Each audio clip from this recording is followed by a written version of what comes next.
I think you really need some guidance from somebody who actually knows the exam. So that's my 2 cents. There are more number of IITians who are cracking the exam. There are more number of doctors who are cracking the exam, and there's a reason behind that. The reason behind that is किसी भी आदमी की strategy blindly follow नहीं करनी है, क्योंकि यहाँ पे जो टॉपर भी हैं वो अपनी स्ट्रेटजी खुद बनाते हैं अपने हिसाब से. कंसिस्टेंट रहने के लिए आपको क्या चाहिए, आप और you can't cover prelims in 2 months, especially when you are giving for the first time. So you need to have a long term plan. Impractical expectations from yourself. देखो यार, मैंने सचिन राहर जो IAS है इसकी कॉपीज भी देखी हैं, इनिशियल कॉपीज. मैंने अनिमेश प्रधान की भी इनिशियल कॉपीज देखी हैं. मैंने प्रिया रानी जो रैंक 69 थी इस बार उसकी कॉपीज देखी हैं.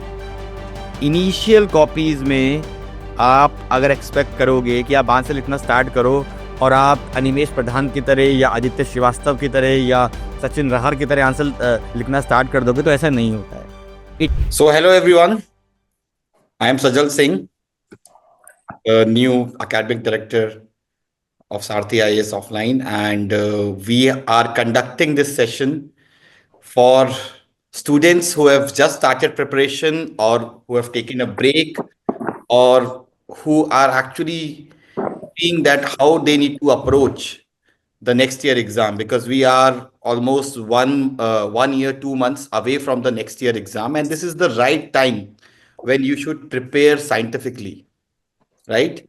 And in this session we would be talking about 5 different things.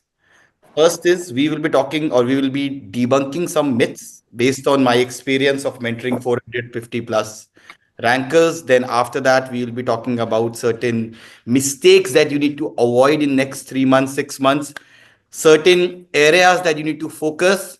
And we'll also discuss the 5-phase strategy, right? Which usually the toppers, adopt. So these 5-phase strategy is that till next year mains, how you should divide these next 18, which months you should focus what. So all that thing we will be doing it. So I will be doing it along with Sachin Rahar, who was my student last year. He got into IAS last year in his 5th attempt. So what worked for him, he will also be sharing some of its strategy. So Sachin, if you can open your video for a moment and just say. So he is right now in Labasna, where you all are aspiring to be.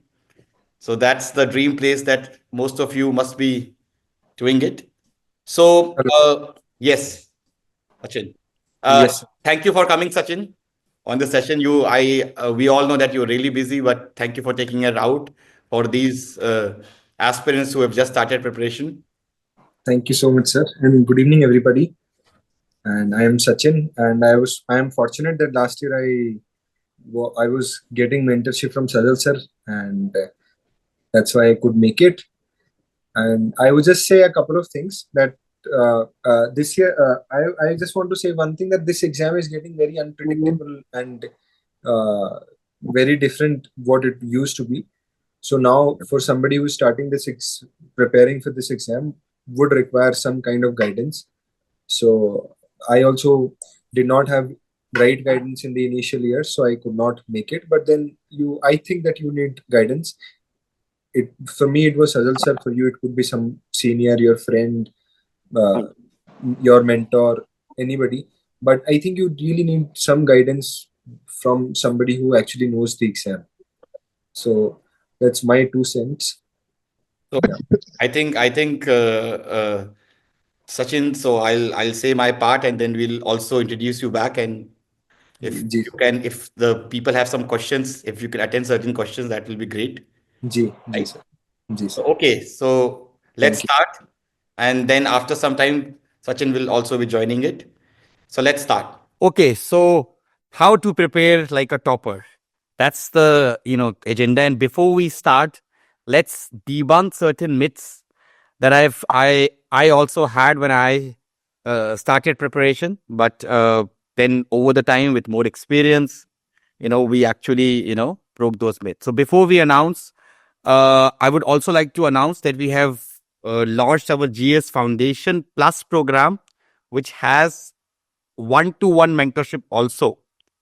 And in that one-to-one mentorship, we will be providing you a personal mentor who will track your performance, who will ensure your accountability, and who will be like your GPS throughout this journey. So that mentor you can rely on. He is an interview given person. You can rely him for your strategy. He will make a personalized strategy, personalized plan for you. I'll be showing you a plan today, but that is for everyone. But based on your strength and weakness, he'll make you the timetable, the study plan. He'll also track your performance, identify your gaps. So he'll be just like your personal doctor. Along with that, the program has the lectures by our main faculties and laws, Write Smart, prelims tests. So many things are there as part of this. So let's start with the first thing, which is myths debunked. So ultimately, the first myth that a lot of aspirants who have just started preparation is that only IIT, IIM pass out can crack and top UPSC. Now, I am fortunately also involved in mentoring interview students who are appearing in interview, and I see a very diverse profile. Now, definitely, there are more number of IITians who are cracking the exam. There are more number of doctors who are cracking the exam, and there's a reason behind that. The reason behind that is that these people have an idea or they have a habit of working when they are in their college. So it's the same approach they use while also preparing for the UPSC. And in comparison to that, the non-IITians and the non-doctors, I see a lot of aspirants, वो क्या करते हैं कि एक time के बाद consistency खो देते हैं या हार्डवर्क करना बंद कर देते हैं. तो ये फैक्टर है कि IIT IIM वाले क्यों ज्यादा क्रैक करते हैं. इसका मतलब ये नहीं है कि they have some extra skills और they are more apt for this exam. बिल्कुल भी नहीं है ऐसा. Like one of my student Aditya Pandey, he got rank 48. He was from LPU, Lovely Professional University. In fact, when he got selected and he actually informed the LPU people that, I got AIR 48, they did not trust him. They thought that it's a hoax call because they even could not believe कि हमारे यहाँ से निकला हुआ हमने कोई AIR 48 ले आएगा. या for that matter, Zunaid Ahmed, AIR 3, Sharda UST से था. Right. I mean, this year I've seen so many people from MIT University, even from Open, right? They have never went to college also, right? So the idea is it's the hard work that separates a topper from an aspirant. IIT, IIM, AIMS brand will not do. I have seen a lot of IITians, AIMS वाले लोग जो 5-6 साल तक लगे रहते हैं, but उनका crack नहीं होता है क्योंकि कहीं ना कहीं उनके हार्डवर्क में, उनके स्ट्रेटेजी में प्रॉब्लम होती है. तो अगर आपके पास हार्डवर्क और स्ट्रैटेजी है तो you can easily crack the exam. कोई ऐसा ब्रांड होने की जरूरत नहीं है वहां पे, ठीक है ना. सो ये एक सबसे इंपॉर्टेंट चीज है कि if you are not from IIT, IIM और एम्स, नेवर कंसीडर कि यहाँ पे कुछ अनफेयर आपके पास डिसएडवांटेज है. Secondly, you have to be from English medium in your school. तो I have seen a lot of people जिनका मीडियम इंग्लिश नहीं होता है स्कूल में, वो क्रैक करते हैं कि नहीं. फॉर एग्जाम्पल, अगर हम बात करें सिर्फ सचिन की, तो Sachin did not knew any English till class 12th. या एक और मेरा स्टूडेंट था AIR 155, Sushil Shri Krishna. He studied in village Marathi school, right, till his class 12th, and उसके बाद he got a rank. तो definitely even if you are not from those top convent schools, you can still, because ये कोई English का exam नहीं है. As long as you are writing legible, you are writing or you are making sense, and as long as you're not committing very strong grammatical mistakes, I believe that you have a great chance. Then you have to be academically stellar throughout. First division, topper, gold medalist. You know what? I can still remember when I was preparing, there were like 2 roommates from a, good college. I mean, not a good college, but an average college. One was the topper and second was the third divisioner. So in the second attempt, the third divisioner got into IPS. And the person who was the gold medalist, 6 attempts तक उसका pre clear नहीं हुआ. तो आपका college का क्या academic background है, school का क्या है, it does not matter in this exam. ये जो बंदे हैं इनका नाम है अवनीश शरण, IAS है छत्तीसगढ़ कैडर में, and that's his 10th mark sheet. He got 3rd division in class 10, 3rd division, and despite that he got into. As I'm saying कि एक और मिथ क्या है कि you must shift to Delhi for UPSC preparation. अब अगर हम बात करें तो मेरे 80% जिनको भी मैंने मेंटर किया है, जिनकी रैंक आई है, 80% लोगों से मैं पहली बार तब मिला जब वो इंटरव्यू देने आए थे। उससे पहले मैं 1-1.5 साल उनसे टच में था online and everything, but I did not meet them physically. So there is no exact need कि आपको आना है दिल्ली। देखो अगर आप आ रहे हो Delhi, there is no problem with that, but बहुत सारे रैंकर्स, काफी सारे रैंकर्स बिना दिल्ली आए, बिकॉज अब देखो we are living in a world of IT revolution. As long as you have good internet speed, as long as you have privacy at home, you can prepare from your home. You don't need to come to Delhi, right? Because coming to Delhi is also expensive. You know, it's not that easy to come to Delhi. I mean, the rent and the food and everything. So ultimately, Maurya Bharadwaj हो, आदित्य पांडे, इन सबसे मैं, AR28 था, मौर्य भारद्वाज, करिश्मा नायर थी, AR14, ये सारे लोगों से मैं तब मिला पहली बार जब वो इंटरव्यू देने आए थे। सो इट्स वेरी वेरी इंपॉर्टेंट कि आप, ये बिल्कुल एक सबसे बड़ा मिथ है कि दिल्ली में ही आपकी तैयारी हो, ठीक है ना। Similarly you have to be rich for UPSC preparation. ये भी एक, देखो अल्टीमेटली क्या है कि कितने सारे एग्जाम्पल है। सुशील श्री कृष्णा, पेरेंट्स क्या थे, labourers, these are all my students. Rajinikanth got into IRS in the last attempt, his father was a plumber, mother was a beedi worker, ठीक है ना। He's also recorded one video with me on that. So there are many people who did not have that many risks, because see, the good thing about internet is, the good thing about YouTube is that content has been democratized. So even if you don't need to enroll in those expensive coachings, and that is why even the Sarthi IAS believes in affordable education. जो हमारे पैसे होते हैं वो 10 times कम होते हैं established coaching के, जहां पे कोई क्रेडिबिलिटी नहीं है, and with 100% good guidance. So it's very important, right. Similarly एक और सबसे बड़ा myth, you have to study 18 hours to crack UPSC। अब लास्ट ईयर जिस मेंटरशिप प्रोग्राम को मैं हेड कर रहा था, तो उसका एक स्टूडेंट था अनिमेश प्रधान। अनिमेश प्रधान AIR रैंक 2। अब वो, he was a working professional, he had just 5 hours every day, 5 hours every day, right? Because he was working. So he had 5 hours every day, and in that 5 hours, he ensured that he utilized those 5 hours well, and he got into rank. तो अगर आप working professional हो, अगर आप college में भी हो, अगर आप 5 घंटे या 4 घंटे दिन के निकाल लेते हो, और उन 5 घंटे में से इट्स इंपॉर्टेंट कि आप उन 5 घंटे में क्या करते हो। बिकॉज आप, I've seen people who go to library at 6 in the morning and they come back at 1 PM, उनका कुछ नहीं हो रहा है, because even if they are studying 16 hours, वो 16 hours कहाँ यूटिलाइज कर रहे हैं, दैट इज इंपॉर्टेंट, ठीक है ना। तो 5 hours भी अगर आप ढंग से, अगर आप स्मार्ट स्टडी करो, you can still crack the exam, right. So ultimately these are the major myths जो हम इस एग्जाम के एसोसिएटेड, जो कि बिल्कुल भी, जिसमें एक भी रत्ती भर भी सच्चाई नहीं है, right. Coming to the next point which is common mistakes. अब ये बहुत इंपॉर्टेंट है। देखो सबसे पहली इंपॉर्टेंट मिस्टेक, और ये literally these mistakes can cost you the attempt, because these are very very fundamental mistakes. पहली mistake, that you are influenced by social media. अब आजकल क्या है, सोशल मीडिया का जमाना है। There are so many people, हम लोग देखते हैं Instagram, YouTube, everybody is a influencer, everybody is a UPSC influencer.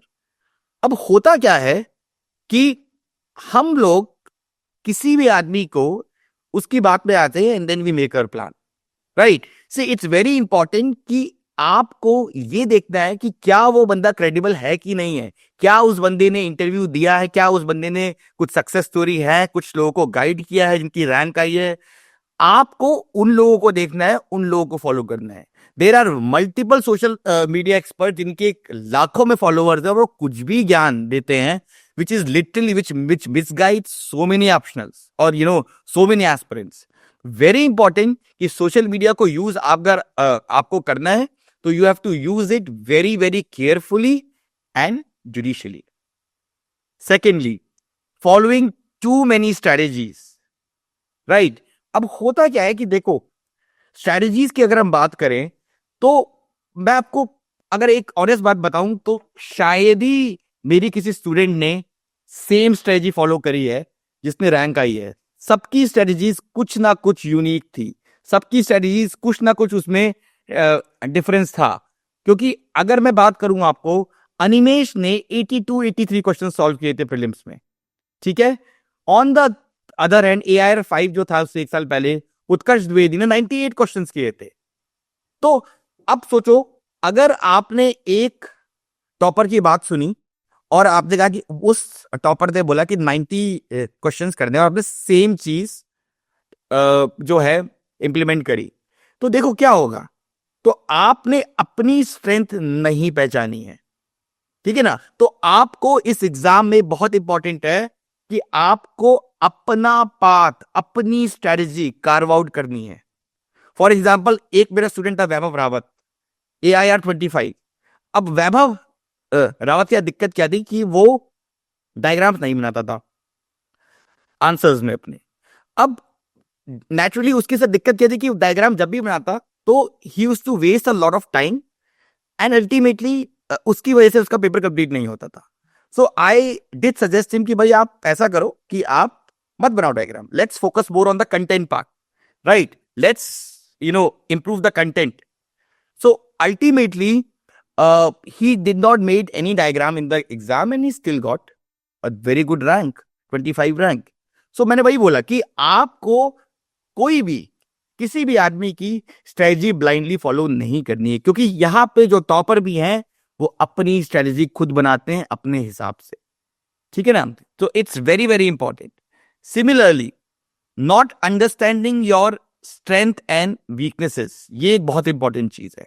जैसे मेरा बैकग्राउंड इकोनॉमिक्स है, मुझे इकोनॉमिक्स अच्छे से आती है.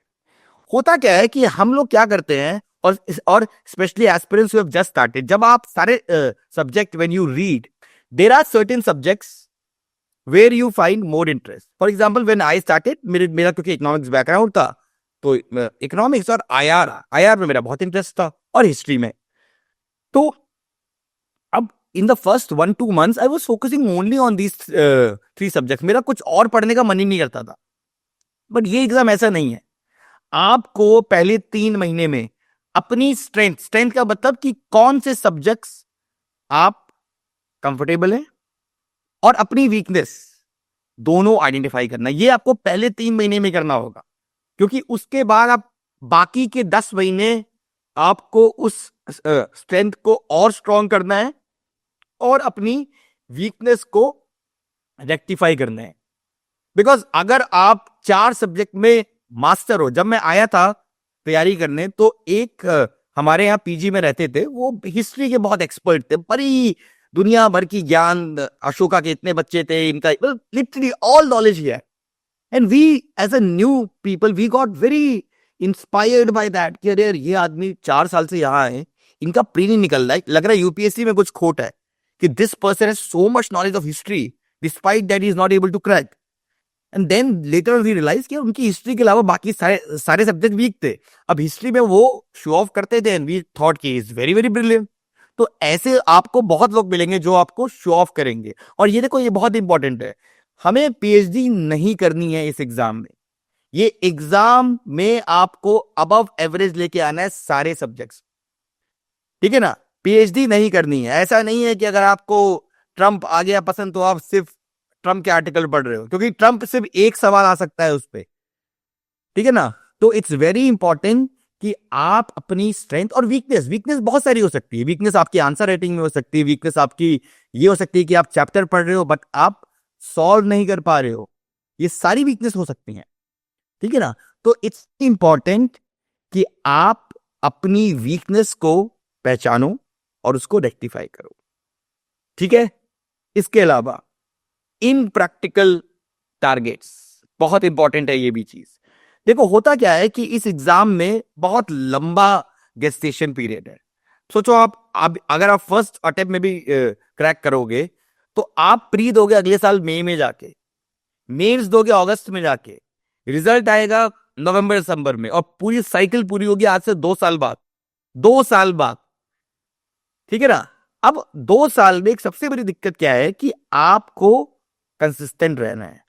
कंसिस्टेंट रहने के लिए आपको क्या चाहिए? आपको चाहिए टारगेट्स। क्योंकि अगर आपके पास टारगेट्स नहीं होंगे तो आप 2 दिन पढ़ोगे, फिर कहोगे छोड़ो यार, एक साल 1.5 साल बाद एग्जाम है, देख लेंगे। टारगेट्स ऐसी चीजें जो आपको, it will keep you on toes, because targets ensure करेंगे कि आपको यह पता है कि मेरे को अगले 7 दिन में क्या करना है, और अगर मैं नहीं कर पाया तो कहीं ना कहीं मेरी प्रिपरेशन लैग कर रही है। अब प्रॉब्लम क्या है कि लोग क्या करते हैं, 2-2 महीने 3-3 महीने का टारगेट बना लेते हैं। ये नहीं करना है, ये आपको नहीं करना है। आपको 1 हफ्ते का टारगेट बनाना है, 1 वीक। वाई? बिकॉज 3 महीने का टारगेट आप पूरा नहीं कर पाओगे, बिकॉज उन 3 महीने में बहुत सारे फैक्टर्स आएंगे। आप कभी बीमार होगे, आप कभी कुछ होगा, नहीं हो पाएगा, ठीक है ना। 1 वीक का टारगेट बनाओ, शॉर्ट टारगेट, स्मॉल टारगेट, और इंश्योर करो कि उस टारगेट को आप इंप्लीमेंट करो। प्लस वो टारगेट ओवर एम्बिशियस नहीं होना चाहिए। आप 16 आवर्स नहीं पढ़ सकते हो, क्योंकि आपको 1.5 साल पढ़ना है, आप नहीं पढ़ सकते हो। तो it should be ambitious but not over ambitious, should not be impractical. Because अगर इम्प्रैक्टिकल टारगेट बनाओगे, आई हैव सीन पीपल 4 दिन लोग पढ़ते हैं, 5वें दिन खत्म, right. So it's very very important कि आप टारगेट को, जो जो भी आप टारगेट बनाओ, उसको आप ढंग से इंप्लीमेंट करो, राइट। नाउ इसलिए बेस्ट है कि आप 7 दिन का बनाओ टारगेट, 7 दिन में आप टारगेट पूरा करो, क्योंकि आप चौथे दिन के बाद आपको लगेगा कि यार 3 दिन बचे हैं, मेरा इतना बचा है। So that will motivate you to study more, right. और 7 दिन के बाद अगर आपका हो गया टारगेट, तो आप अपने आप को रिवॉर्ड दो, ट्रीट दो। Could be anything, you want ice cream, you can go for ice cream, you want movie, you can go for a movie. Treat yourself, because ये छोटे छोटे टारगेट आप पूरे करोगे, then you will able to achieve the main target, which is cracking UPSC and reaching the Labasna where Sachin is sitting right now. ठीक है। इसके अलावा ओवर थिंकिंग। अब देखो, मान लो let's say you have done a chapter, and then after doing the chapter आप सोच में पड़ गए कि भाई कहीं मैं, ऐसा तो नहीं मैं चैप्टर तो पढ़ लिया बट मैं क्वेश्चन सॉल्व कर पाऊंगी कि नहीं कर पाऊंगी, ऐसा तो नहीं कि बाकी जो मेरा दोस्त है वो मेरे से आगे निकल गया है, ऐसा तो नहीं कि I don't have that thing in me to crack the exam. So when you overthink, ऐसा तो नहीं कि इसमें मेरे को और पढ़ना था, क्या पता मेरे पास इंफॉर्मेशन सफिशिएंट रहे, ठीक है ना। आप अगर ओवर थिंक करोगे तो इसके बहुत सारे कॉन्सिक्वेंसेज हैं। पहला कॉन्सिक्वेंस क्या होगा? आपकी एंजाइटी बढ़ाएगा। This exam is also a mental game. आपको अपनी एंजाइटी, अगर आपकी एंजाइटी बढ़ेगी तो आपकी प्रोडक्टिविटी कम होगी, और आपकी प्रोडक्टिविटी कम होगी तो एग्जाम क्रैक नहीं करोगे। आप 10 घंटे बैठोगे, you will be able to only study for 4 hours. Similarly, it will also reduce your confidence, ठीक है ना। it will also lead to sleep disorder, because आप सोचोगे यार पता नहीं मैं कर पाऊंगा कि नहीं कर पाऊंगा, इतना सिलेबस है, मैं कर पाऊंगा कि नहीं कर पाऊंगा। Overthinking kills efficiency, and you cannot afford to kill efficiency in this exam, because you are competing against 10 lakh people. Out of them, at least 3 to 4 lakhs are serious aspirants. ठीक है। Similarly, no long term vision और plan, ये भी important है। देखो, targets आपके 2 time के रहेंगे, एक 7 दिन का, सेकेंड विल बी कि आपको ये भी करना है कि मेरे को 3 महीने में, 6 महीने में, 9 महीने में ब्रॉडर गोल क्या होना चाहिए मेरा। I will share with you the 5 phase plan till next year mains, और इस प्लान को ब्लाइंडली फॉलो करना, right. So ultimately long term plan नहीं रहेगा तो आप ढंग से स्ट्रेटेजाइज नहीं कर पाओगे। आप क्या पता मार्च तक, अगले मार्च तक मेंस ही पढ़ रहे हो, राइट। तो अल्टीमेटली यू डोंट नीड और you can't cover prelims in 2 months, specially when you are giving for the first time. तो you need to have a long term plan, ठीक है। इसके अलावा इम्प्रैक्टिकल एक्सपेक्टेशंस फ्रॉम योरसेल्फ। देखो यार, मैंने सचिन राहर जो IAS है, इसकी कॉपीज भी देखी हैं, इनिशियल कॉपीज, मैंने अनिमेश प्रधान की भी इनिशियल कॉपीज देखी हैं, मैंने प्रिया रानी जो रैंक 69 थी इस बार उसकी कॉपीज देखी हैं। इनिशियल कॉपीज में आप अगर एक्सपेक्ट करोगे कि आप वहां से लिखना स्टार्ट करो और आप अनिमेश प्रधान की तरह या आदित्य श्रीवास्तव की तरह या सचिन रहार की तरह आंसर लिखना स्टार्ट कर दोगे तो ऐसा नहीं होता है। It takes time, it takes time, right? You know, this is an acquired skill. Nobody is born to be a great. Ultimately, it's important कि आप जब स्टार्ट करो, देखो ये ग्रेजुअल प्रोसेस है। आपने अगर if you have read this concept, अगर आपने एक कॉन्सेप्ट पढ़ा है, जापानीज कॉन्सेप्ट है काइजर करके, तो उसमें वही है कि इंक्रीमेंटल इंप्रूवमेंट होती है। आदित्य पांडे के जिसके एथिक्स में one of the highest marks थे, उसके पहले टेस्ट में 33 मार्क्स थे आउट ऑफ 250 एथिक्स में। तो अल्टीमेटली टॉपर बनने में, टॉपर एक प्रोसेस है। डे वन से आप टॉपर नहीं बनते हो, तो आपने आंसर लिखा और आप सीधे कंपेयर करने लगे, या आपने पहला टेस्ट दिया प्रीलिम्स का और आप एक्सपेक्ट कर रहे हो कि आप 80% ले आओगे, तो नहीं होगा।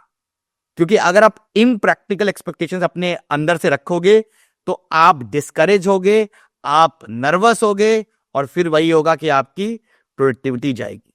तो ग्रेजुअल प्रोसेस है, ग्रेजुअली आप इंप्रूव हो गए। हर एक टॉपर ग्रेजुअली इंप्रूव हुआ है यहाँ पे, ठीक है। Then comparing oneself to a topper, that is very important. Again जो जो जो मैंने कहा कि अगर आप ऐसे होगा, अगर आप अपने आप को टॉपर से कंपेयर करोगे तो हमेशा डिमोटिवेटेड रहोगे। And last and very important thing, not enjoying the UPSC preparation journey, very very important। आपको इस जर्नी को इंजॉय करना है, क्योंकि आपका ये फुल टाइम जॉब है। अब सोचो, अगर आप जॉब में, अगर आप जहां भी जॉब कर रहे हो वहां पे अगर आप उस जॉब को इंजॉय नहीं कर रहे हो तो क्या होता है, आपकी प्रोडक्टिविटी कम होती है, ठीक है ना, एफिशिएंसी कम होती है, ठीक है। यूपीएससी भी अगर आप full time, if you are preparing full time, it's a job for you, and if it's a job it means that you need to enjoy the process। आप सोचो आप कितनी चीजें पढ़ रहे हो, आप सोचो एज एन एस्पिरेंट आपका आईक्यू लेवल बाकी लोगों से बहुत ऊपर जाएगा। उनको, आपको सब पता है, आपको हिस्ट्री पता है, ज्योग्राफी पता है, पॉलिटिकल साइंस पता है, आईआर पता है, आप किसी मुद्दे पे बात कर सकते हो। तो this is the beauty of preparing for this exam. तो आपको इस यूपीएससी प्रिपरेशन जर्नी को एंजॉय करना है, इसको बोझ नहीं बनाना है, क्योंकि अगर आप एंजॉय नहीं करोगे तो आप भूल जाओ कि आप एफिशिएंट रहोगे, प्रोडक्टिव होगे और आप ये एग्जाम क्रैक करोगे, ठीक है। Moving on to the next part, important qualities that you must inculcate specially during your preparation journey, very important. Again ये सारी चीजें ऐसी हैं जो मेरे 450 प्लस रैंकर्स पे वर्क करी हैं, and that's why based on experience ही मैं आपको बता रहा हूं। पहली चीज, finish what you start, very very important. मतलब ये है कि आपने लेट्स से कोई चैप्टर स्टार्ट किया और आपने बीच में कहा यार छोड़ो इसको, अभी ये रोकती हूं, let's me complete some other subject. या लेट्स से आपने पॉलिटी स्टार्ट करी, फिर आपने कहा छोड़ो यार हो गया पॉलिटी, बोर हो गई, इकोनॉमिक्स पढ़ती हूँ। या लेट्स से आपने कोई नई इनिशिएटिव शुरू किया, लेट्स से आपने डेली आंसर राइटिंग स्टार्ट करी आधा घंटा, और आपने 10 दिन में कहा और आपने कहा कि मैं अगले 60 डेज तक रोज लिखूंगी, you are doing 60 day challenge with yourself. आपने कहा 15 दिन में नहीं, छोड़ो यार बस हो गया, right. It's very very important, it's very very important कि आप जो स्टार्ट करो वो आपको खत्म करना है। अगर आपने पॉलिटी बीच में रोक दी, अगर आपने पार्लियामेंट चैप्टर बीच में, तो वो आपकी पूरी मेहनत वेस्ट है, फिर आप भूल जाओ, फिर आप उसके बाद आपने जो 2 3 4 दिन दिए हैं वो पूरे आपके वेस्ट हुए। So whatever you start you have to finish, ठीक है। Second very important is that you need to be curious, you need to be you need to be curious with whatever you are reading, and you should always be open to learn। अब जिसका मैं आपको एक example के through समझाता हूं। Let's say कि आप फंडामेंटल राइट्स वर्सेस डीपीएसपी को रीड कर रहे हो, ठीक है। अब आप अगर एक नॉन क्यूरियस बच्चा है तो वो क्या करेगा, ही विल ओनली से कि भाई फंडामेंटल राइट्स जस्टिफाइबल है, डीपीएसपी जस्टिफाइबल नहीं है, कब आए थे, फीचर्स क्या है, खत्म। जो बंदा क्यूरियस होगा वो जाएगा डेप्थ पे कि फंडामेंटल राइट्स क्यों जस्टिफाइबल है, डीपीएसपी क्यों नहीं जस्टिफाइबल है, ये इमर्ज कैसे हुए, एक एक प्रोविजन आया कैसे, कॉन्स्टिट्यूशनल असेंबली की डिबेट्स में जाएगा और वहां से वो समझेगा कि वो प्रोविजंस क्यों आए हैं, ठीक है ना, और कौन कौन से कंट्री में ये प्रोविजंस हैं, ठीक है ना। ये सारी चीजें डीपीएसपी वर्सेस फंडामेंटल राइट्स में कोर्ट्स ने क्या कहा है। तो अगर आप क्यूरियस हो तो ही आप एक्स्ट्रा इंफॉर्मेशन लोगे उस टॉपिक पे। तो वेरी इंपॉर्टेंट है कि आप क्यूरियस बनो। जितना आप क्यूरियस बनोगे उतना आप क्वेश्चन सॉल्व कर पाओगे, प्रीलिम्स के भी मेंस के भी, ठीक है। Next, not being too emotional with preparation, very very important thing. आपके लिए एग्जाम है, ये लाइफ एंड डेथ की सिचुएशन नहीं है, क्योंकि अगर आप इमोशनली इंटेलिजेंट रहोगे तभी आप एग्जाम क्लियर कर सकते हो। आप कहीं ना कहीं आपको ये इंश्योर करना पड़ेगा कि जो भी आपके फेलियर के थॉट्स है या जो भी आप, क्योंकि क्या होता है ना, देखो जब मैं पहला प्रीलिम्स देने गया तो कुछ आया था क्वेश्चन पंचायती राज पे। मैं शुरू के 5 मिनट लॉस्ट हो गया। मैं कहा finally the day is here, और अगर मैंने आज प्री नहीं निकाला तो 1 साल का पूरी मेहनत वेस्ट। मेरे पेरेंट्स क्या सोचेंगे, मेरे फ्रेंड्स क्या सोचेंगे, right. So all these thoughts came to my mind. पर फिर मैं सोचा कि भाई अगर मैं यही सोचता रहा तो मैं तो ऑलरेडी रेस से बाहर हूं। तो अल्टीमेटली आपको, अगर आप इमोशनल हो गए, अगर आप बहुत ज्यादा सोचोगे कि मेरा फेलियर हो जाएगा, आप ये एग्जाम कभी क्रैक नहीं कर सकते हो, ठीक है। Then again very important, you need to be patient. तो जो मैंने आपको जैसे कहा कि जो जापानीज कॉन्सेप्ट है काइजन का, उसका मतलब ही यही है कि इंक्रीमेंटल इंप्रूवमेंट होगी आपकी इस जर्नी में भी, इंक्रीमेंटल इंप्रूवमेंट होगी। आपके मार्क्स पहले 30 आएंगे, फिर 35 आएंगे, फिर 40 आएंगे, फिर 50 आएंगे। ऐसे ही आपकी आंसर राइटिंग भी, पहले आप गूगल करके लिखोगे, फिर आप बिना गूगल के लिखोगे, फिर आप बिना गूगल के अच्छा कंटेंट लिखोगे, फिर आप बिना गूगल के प्रॉपर टेम्पलेट में लिखोगे, which means proper introduction, conclusion, फिर आप बिना गूगल के proper case studies, examples add करोगे। तो ये ग्रेजुअल प्रोसेस है। जब भी कोई टॉपर स्टार्ट करता है तो उसका फर्स्ट लेवल होता है कि वो गूगल से पहले सर्च करता है इंफॉर्मेशन, फिर आंसर लिखता है। तो इट्स वेरी वेरी इंपॉर्टेंट कि आपको पेशेंट रहना है इस जर्नी में। Then you need to be humble at all stages of preparation. I can still remember the example of Sachin. I mean, last minute तक, मेन से जस्ट पहले तक, he used to keep on asking कि sir कुछ और improvement हो सकता है क्या, कुछ और भी तो हो सकता है। सेम विद इंटरव्यू में he scored very good marks. Last तक he was कि कुछ और मैं इंप्रूव कर सकता हूं। शिशिर सिंह था एक मेरा स्टूडेंट, रैंक 16, उसका भी ऐसे ही था। मेंस अगले दिन था, लास्ट में 11 बजे मेरे पास कॉल आया कि सर एक बार मेरे आंसर्स देख लो, अगर कुछ लास्ट मिनट और मैं कर सकता हूं। मैंने कहा आप बिल्कुल परफेक्ट है, तुम टॉप 20 में आ रहे हो। बट नहीं सर कुछ तो होगा। तो मैंने उसको लास्ट में एक चीज बताई। तो द आइडिया इज दैट, देखो ये होना चाहिए कि आप हम्बल रहो। अब ये मतलब मेरे को तो सब आता है, I am the best and I have seen that people.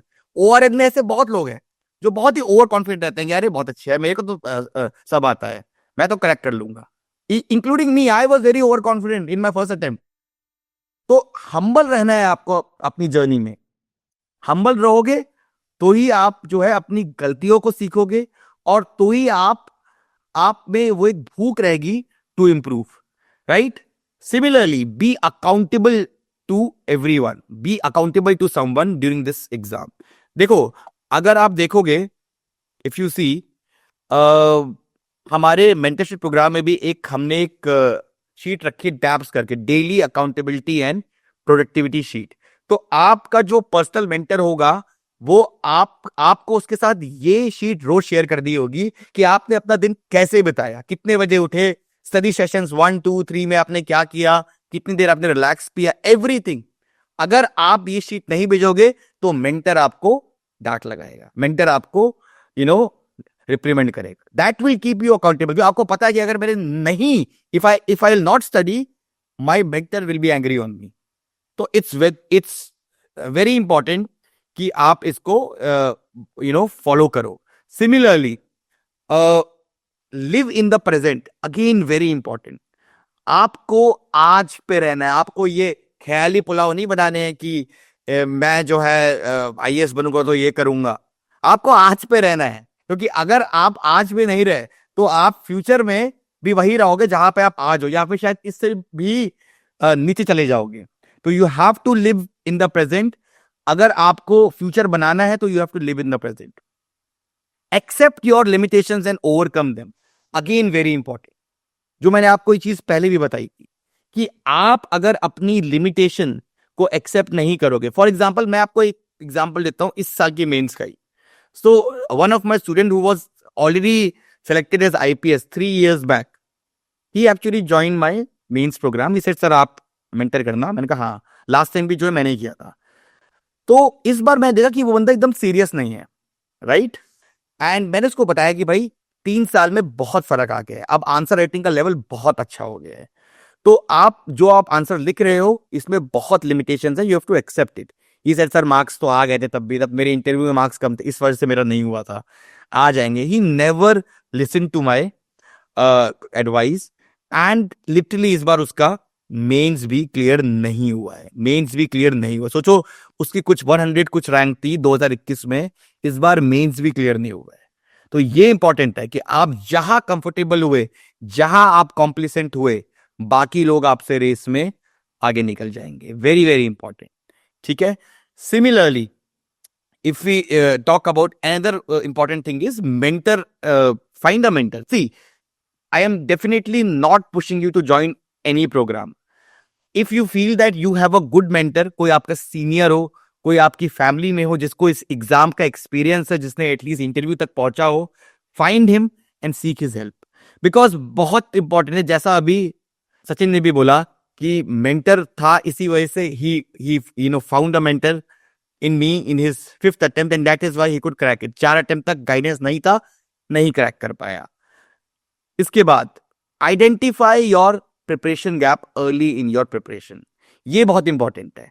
आप सोचो कि अगर आप एक हॉस्पिटल जाते हो तो आपका क्या होता है, आपका पहले टेस्टिंग होती है, उस बेसिस पे आइडेंटिफाई किया जाता है कि आपकी प्रॉब्लम्स क्या है, और उस हिसाब से डॉक्टर आपको प्रिस्क्रिप्शन देता है.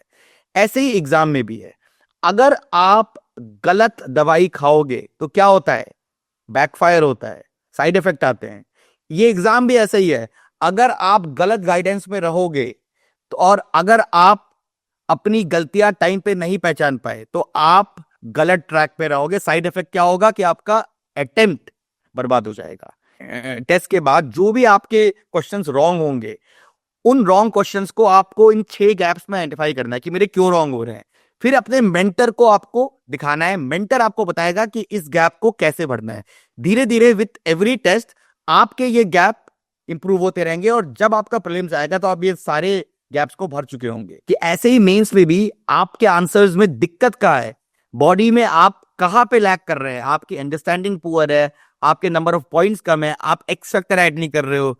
ये सारी चीज जो है आपको मेंटर के थ्रू आप you'll be able to improve. तो होगा क्या कि ओवर द इयर्स आप इंप्रूव करते जाओगे, ओवर द टाइम आप इंप्रूव करते जाओगे. यही पूरा कॉन्सेप्ट है 1-to-1 mentorship का. Now, how UPSC has changed over the years. So I'll just give a brief about that, because the idea is that when you ask from people who have given the attempt 10 years, 15 years back, आप बहुत chances है कि आपको कुछ miss information मिल सकती है.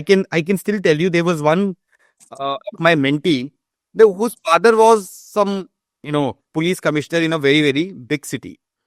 Now ultimately every day I used to give her a different advice. Father देते थे और कुछ एडवाइस. फादर ये 2 घंटे तुम हिंदू पढ़ लो, बाकी और कुछ भी जरूरत नहीं है. अब फादर जो थे वो 80s में क्रैक किए थे. उस समय का पैटर्न बहुत डिफरेंट था, इंफॉर्मेशन डेमोक्रेटाइज नहीं थी. बट आज ऐसा नहीं है, right. So it's very important कि अभी यूपीएससी कैसे चेंज हुआ है. Let's see that. तो कुछ इसके हम अगर हम देखेंगे पैरामीटर, तो फर्स्ट इज कि आंसर राइटिंग का जो स्टाइल है वो बहुत चेंज हो गया है, और answer writing has become the key now, because without answer writing आप कुछ भी कितने भी knowledgeable हो जाओ. I mean, one of my mentee is a faculty in a reputed coaching centre, वो नॉलेज का पूरा मैक्सिमम नॉलेज है, बट आंसर लिखना नहीं आता है। तो आंसर लिखना भी पहले ऐसे लोग थे, बड़े बड़े पैराग्राफ लिखते थे। अब क्या हो गया, आप डायग्राम्स बना रहे हैं, ज्यादा पॉइंट्स लिख रहे हैं, छोटे पॉइंट्स लिख रहे हैं, पॉइंट फॉर्मेट में लिख रहे हैं, टेम्पलेट यूज कर रहे हैं। तो बहुत चेंज हुआ है, इसलिए answer writing is something which is crucial to crack this exam. Next अगर मैं आऊं, नोट मेकिंग। देखो क्या होता है कि अगर हम इस यूपीएससी को वॉर मानते हैं, तो नोट मेकिंग हमारा सबसे इंपॉर्टेंट वेपन है।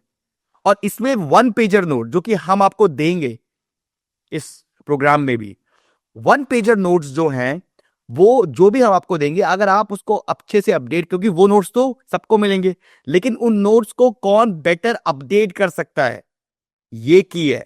For example, this is one of my student who got rank last year. आप इसके नोट्स देखो, पूरा इंडियन डायस्पोरा 1 पेज में है मेंस के लिए। क्यों है? इसमें सारी वो इंफॉर्मेशन है, सारे वो कीवर्ड्स है जिससे उसको एक्स्ट्रा 1 और 2 मार्क्स मिल सकते हैं एक्चुअल एग्जाम में। वो सारी इंफॉर्मेशन इस 1 पेज में है। ये बनाना है आपको, ठीक है ना। आपको ये जो साइड में है वो एक नोट्स है जो कि रॉन्ग फॉर्मेट है नोट्स बनाने का। आपको नोट्स कोई, यहाँ पे नोट्स में आपको कहानी लिखनी है, it should be as script and it should help you to revise as soon as possible, ठीक है। सिमिलरली कॉन्सेप्चुअल क्लैरिटी बिल्कुल की हो गई है। In solving prelims you have to have conceptual clarity. आपको बहुत लोग मिलेंगे यूट्यूब पे, ये ट्रिक वो ट्रिक। देखो ट्रिक्स का रोल है, मैं कह नहीं रहा हूं कि ट्रिक्स का रोल नहीं है, लेकिन ट्रिक्स का रोल ओवर द इयर्स कम हो रहा है। कॉन्सेप्चुअल क्लैरिटी का रोल इंप्रूव हो रहा है, ज्यादा हो रहा है। आप देखो अगर, तो ये आपका पहले के जो क्वेश्चंस आते थे, what is unique about Kharai, you know, क्या अगर मैं इसमें देखूं यहाँ पे, तो यहाँ पे आ रहा है कि what is unique about the Kharai camel breed found in India. ये क्वेश्चन 2016 का है। It is capable of the swimming up to 3 kilometres in sea water. It survives by grazing on mangroves. It lives in the wild and can not be domesticated. अब ये third statement इतना extreme है, और इस statement को अगर आपने eliminate किया, डायरेक्टली आप आ गए। अगर आप आज का देखोगे, ये 2023 का पेपर है। Jhelum river passes through Wular lake. Krishna river directly feeds into Kolleru lake.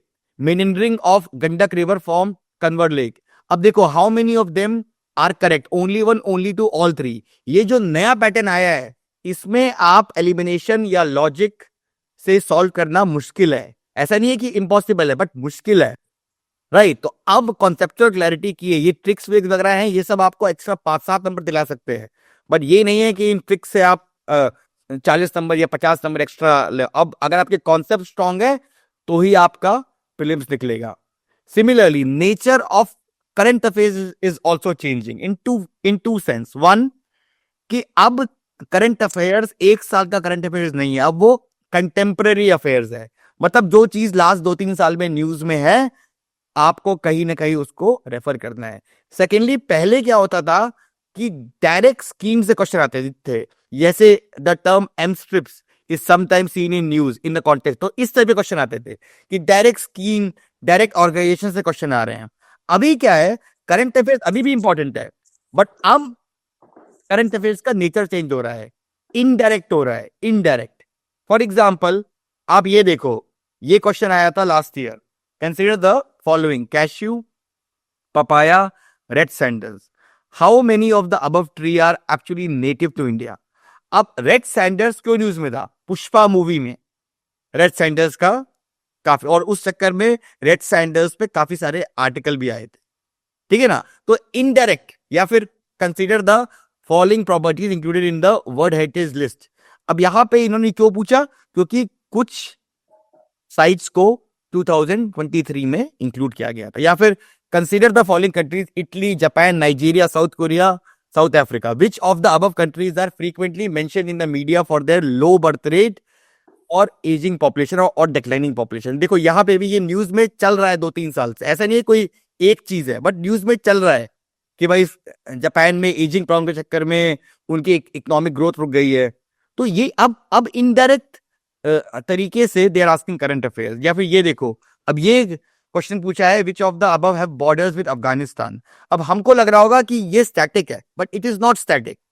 Ultimately the reason why they asked was because Afghanistan में 2021 में तालिबान आया था, तो उस समय काफी न्यूज में था कि अफगानिस्तान के बॉर्डर्स जो बॉर्डरिंग कंट्रीज हैं वो क्या कर रहे हैं। तो that's how UPSC is now framing questions. तो ऐसा नहीं है कि आपने अब 100 स्कीम्स पढ़ ली और आपका हो जाएगा। अब you have to interconnect and your concepts also need to be strong to solve current affairs questions. ठीक है।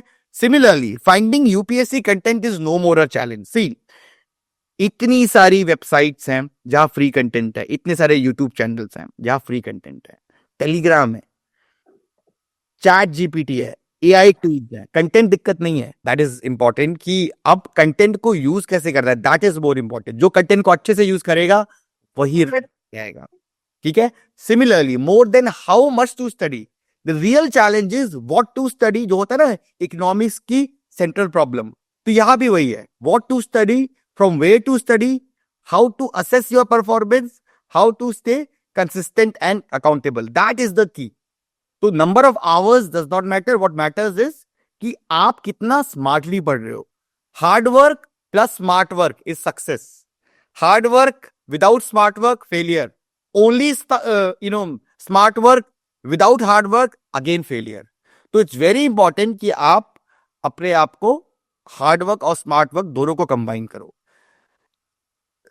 सिमिलरली ऑप्शनल पेपर बहुत इंपॉर्टेंट है, and that's why you have to choose your optional very judiciously, because optional में सोचो मेरे 2017 exam में AIR rank 1 से 11 number ज्यादा थे जीएस के पेपर में, मेंस में। ऑप्शनल में आई गॉट 198, ही गॉट 351, और वहां पे पूरा डिफरेंस हो गया। तो ऑप्शनल का सोचो कितना इंपॉर्टेंस है। People are scoring 340. I've seen so many of my students जिनके जीएस में नंबर एवरेज आए हैं, ऑप्शनल में 340 मार के उन्होंने रैंक ले आए अच्छी। तो वेरी इंपॉर्टेंट कि आपको ऑप्शनल पे भी अपने मार्क्स करने, और ऑप्शनल वो चूज करने जो इंटरेस्टिंग हो और जिसमें आपके एक नेचुरल स्किल्स हो। Similarly PYQ are also becoming a key, very important. PYQ जो है, अगर आप देखोगे ये सारे क्वेश्चंस मनी मल्टीप्लायर पे 19 में पूछा, 21 में पूछा, बैंक बोर्ड ब्यूरो पे 19 में पूछा, 21 में पूछा, ये देखो मनी बिल पे 18 में पूछा, फिर उसके बाद 21 में पूछा, 23 में पूछा। तो PYQ से आपको थीम्स आइडेंटिफाई करनी है, और कुछ थीम्स ज्यादा इंपॉर्टेंट है बाकी थीम्स से।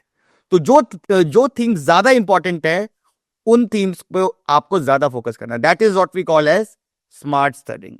ठीक है। अब एक बार एक लास्ट फेज वाइज स्ट्रेटजी हम लोग बनाते हैं। देखो, अब ये बेसिकली एक जनरल स्ट्रेटजी है, it can differ for each and every one based on your strength and weakness. ठीक है। इसके बाद विल ओपन द Q&A। तो phase 1 March, April and May, यहां पे where should be your focus? Your focus should be on building your foundation, NCERT, basic answer writing, which means कि PYQ उठाओ, Google करो, इंफॉर्मेशन एक्वायर करो और answers लिखो।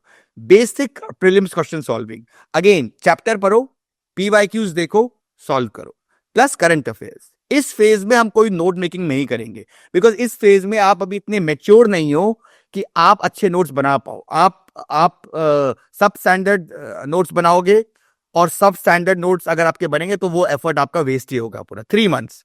Phase 2 June to सितंबर, 4 months हैं। ये बहुत क्रूशियल मंथ्स हैं। यहां पे आपको अपने आप को मेंस ऑलमोस्ट मेंस रेडी बनाना है। तो यहां पे आप डीपर PYQ एनालिसिस करोगे, बेस्ड ऑन दैट आप थीम्स आइडेंटिफाई करोगे जहां पे आपको ज्यादा फोकस करना है। फॉर एग्जांपल पंचायती राज है, साइबर सिक्योरिटी है, इसमें हर साल क्वेश्चन आता है। ठीक है। देन उसके बाद आप ऑप्शनल्स पे फोकस करोगे ज्यादा, मेंस आंसर राइटिंग पे फोकस करोगे, नोट मेकिंग करोगे, और you will do a detail study of GS 1, 2, 3 and 4।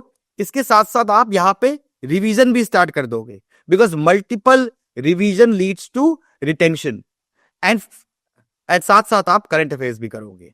Then phase 3 अक्टूबर टू दिसंबर, यहां पे आप फेज 2 में आप क्या करोगे? आप GS की आंसर राइटिंग पे फोकस करोगे। फेज 3 में ऑप्शनल आंसर राइटिंग पे फोकस करो। एडवांस आंसर राइटिंग यहां भी करनी है आपको GS की। इस फेज में आपको टॉपर जैसे आंसर्स लिखने हैं, ठीक है ना? तो आपको रिगरस लेवल पे आंसर राइटिंग करनी है। 1 पेजर नोट्स भी बनाने हैं आपको, रेडी करने हैं, जो हम आपको देंगे या फिर जो भी अगर आप नहीं ज्वाइन करते हैं तो आप अपने आप बनाओ, but you have to get it ready by yourself till December plus essay, because दिसंबर तक आप 90% मेंस के लिए तैयार हो जाओगे। जो बाकी 10% है, आइसिंग ऑन द केक है, वो आपकी होगी प्रीलिम्स के बाद। जनवरी आते ही आप प्रीलिम्स मोड में चले जाओगे और प्री क्लियर करने के बाद आप मेंस मोड पे आ जाओगे। तो this is how your strategy for 2026 should be divided 5 phases पे।